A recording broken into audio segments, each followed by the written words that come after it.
All right, DVW fam, so we're currently on the Vegas Strip right now, right outside of one of the newest, hottest restaurants in Vegas, Mr. Gordon Ramsay's Burger right there in 2025. But this one's brand new, right inside of the Flamingo, across from Caesar's Palace. So without further ado, let's go inside and see what all the hype's about. Let's go. Spoiler alert, I actually like the other Gordon Ramsay burger that's in the Planet Hollywood, but this one's brand new on the Strip. It's unrecognizable on the inside. Very nice interior open air lighting, but they have a lot of exclusive items on this menu that you guys can only find here. So basically like a brand new restaurant. They're all day brunch. And here are some of the burgers.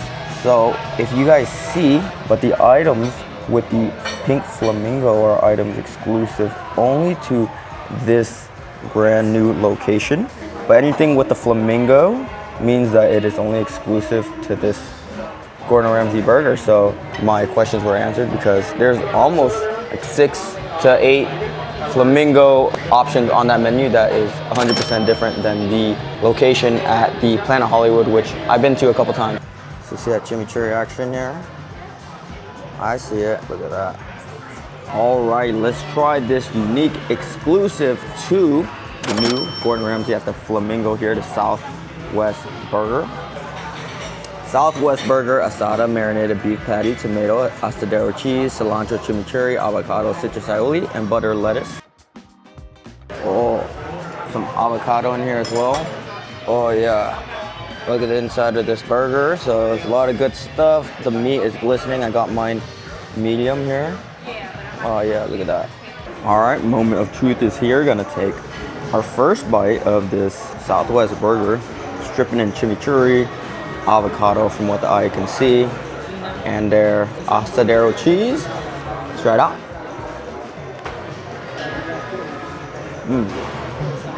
That's the hefty burger. Just from the size alone, I'm holding this right now with one of my hands, and this feels in itself like a double cheeseburger at any fast food spot. This is a big burger. It's pretty obvious from the jump. The chimichurri was going to be the star. There's like huge chunks of chimichurri in here. I'm hearing the tables around me and all the waiters and waitresses are recommending this burger, one, because it's only available here at the Flamingo. So if you guys want this burger, you guys got to go to the Flamingo location. And it's actually tastes a lot different than any burger I've had at Gordon Ramsay Burger. I've only been there a handful of times, maybe 2 or 3. But it's very refreshing. I'm taking another bite. There's like thick melted cheese here, but so thick and dense that almost doesn't taste melted. It was good though. Kind of reminds me of like provolone, but they call it astudillo cheese. Huge fresh chunks of avocado. I love avocado. Almost kind of like in like a California burger, but without any bacon.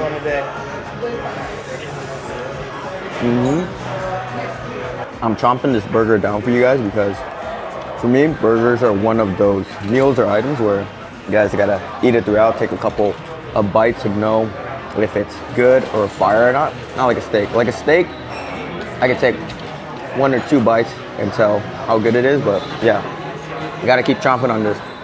So this is a medium, and it is pink in the middle.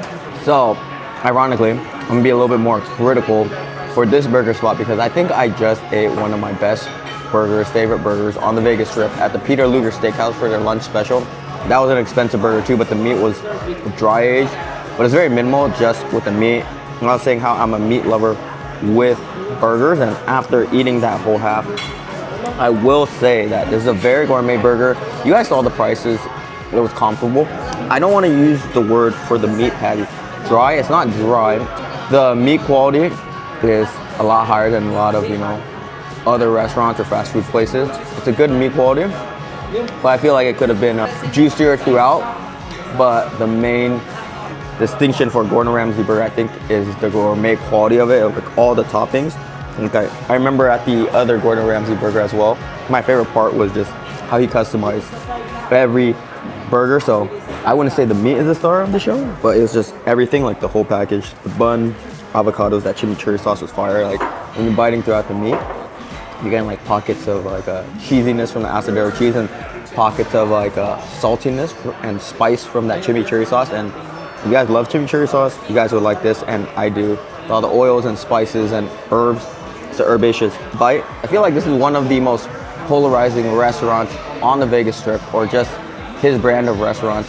Personally, I think it's kind of like if you're calling yourself the best, or if you're, you know, coming for the king, you better come correct type thing, where because Gordon Ramsay brands his restaurants so, you know, big, loud, and or the brand claims himself as, you know, some of the best restaurants. But I actually learned when I visited Hell's Kitchen last time that they're the most profitable restaurant in all of the US. And I actually really like his restaurant concepts. I like Hell's Kitchen. I haven't been to the steakhouse in a while, but I didn't think the Gordon Ramsay steakhouse was bad. I like the fish and chips. I like the burger spots. But yeah, with all that being said, when I do my DVW score, it's also based on the price, the quality of the food, the ambience, the whole experience. So just for this burger, I give it a very strong and solid 8 out of 10. And because it is pretty pricey, but there seems to be a lot of premium ingredients in there. The avocado, the meat quality, that chimichurri sauce really stole the show and made the whole dish. Yeah, the patty is good, but it's not anything that wows you. But the whole burger in a package wows me. Let's try the fries. To me, sometimes I like the fries over the burger. My point is saying at like a good burger spot, the burger and the fries both have to be good for me. You know, I can't have one without the other. Also another solid 8.2. There's like huge, I believe, sea salt grains on here, and it came piping hot, like burn your mouth hot. And they're really crispy, probably double fried, and they're kind of like steak fries. Ooh.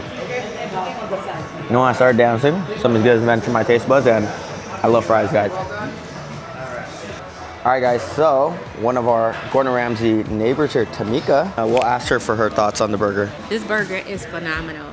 We walked until we found this place today. This is like my second time here in Vegas, and I recommend everyone go and try this burger. 10 plus. 10 plus? Yes. Ooh, wow, you like the burger that much? I love it that much. Wow. My name is Tamika Smith. I am from Detroit, Michigan. Awesome. But this does really taste like Southwest flavors, and when you take a bite of each of his other burgers, there's always like a different taste. It's not just like little tweaks here and there. It just tastes like something totally different. Salud. Oh my goodness, look at this. There's Sticky Toffee Waffle, baby. This looks absolutely gorgeous.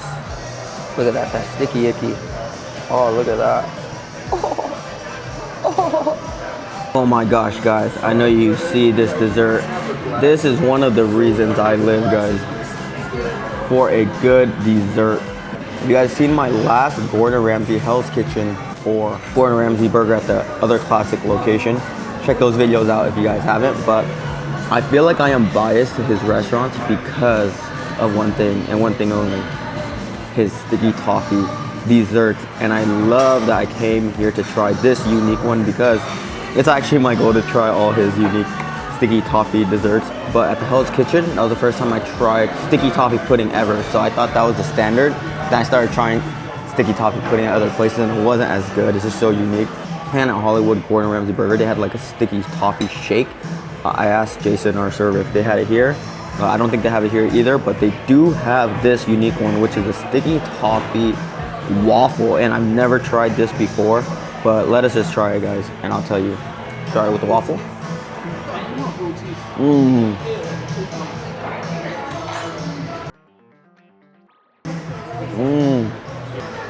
I'm a sucker for sweets. I love how they remix all these desserts, but sweetness with a subtle flavor of the toffee, but also with the texture of, you know, whatever it is, either pudding, the caramel. It's just so amazing in all these dishes. Let's try it with the ice cream. Looks like a birthday cake ice cream. Hot and cold action. The waffle came out really hot, so the ice cream kind of melts upon it. This is under dessert, but some people have waffles as breakfast. But this is Sticky Toffee Waffle, and this is actually like a pretty big serving. Like, you should get someone full. Out of all of his Sticky Toffee desserts that I've tried, I would probably say that this is the most sophisticated, as in like, it doesn't taste like a full-on dessert. That's why I said this one's like subtly sweet. It creeps up on you. There's like little crumbles of that toffee flavor. And there's actually like toffee nuts on here. Toffee drizzle, the stickiness of it gives it like the sweetness. At the other burger spot, they had like a sticky toffee shake. And that was like sugar madness, and it was amazing.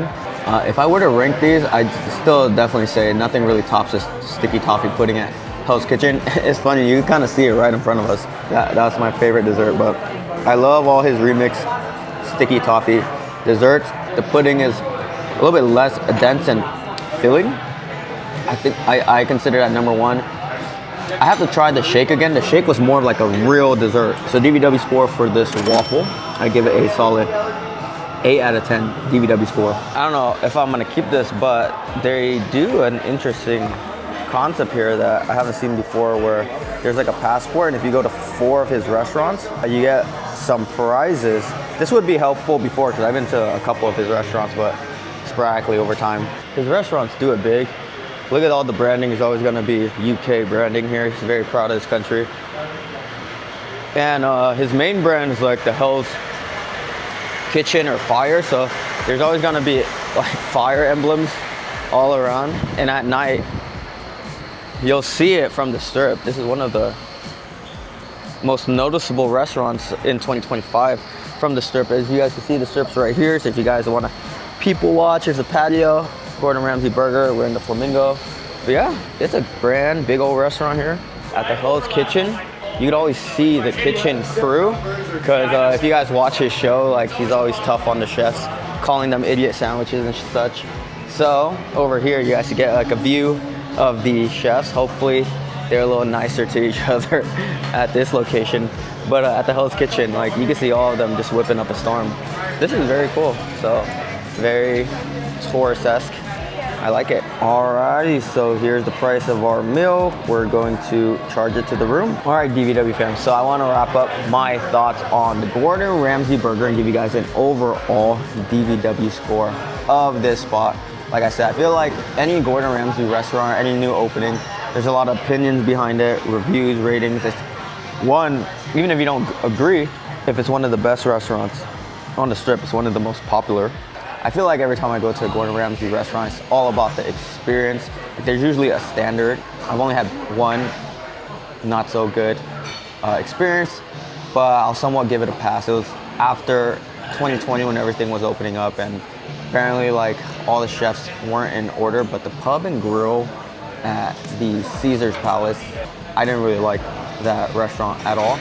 But my favorite Gordon Ramsay restaurant remains Hell's Kitchen, and it's the most profitable restaurant in the US.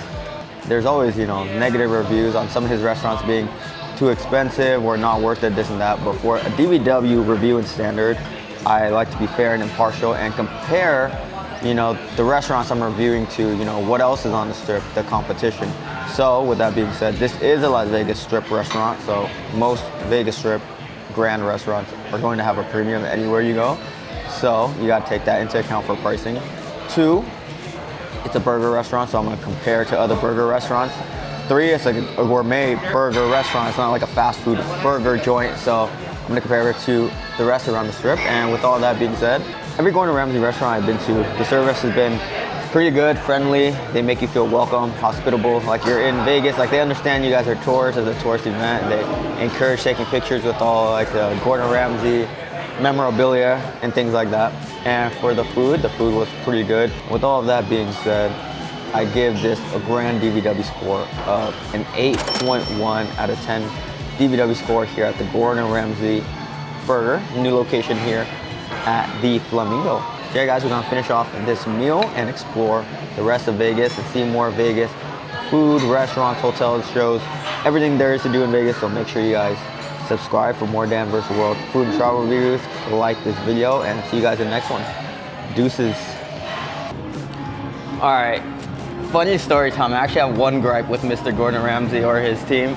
We went to a casting for Hell's Kitchen to be basically extras to the show, and I guess we could taste and try out food or something like that.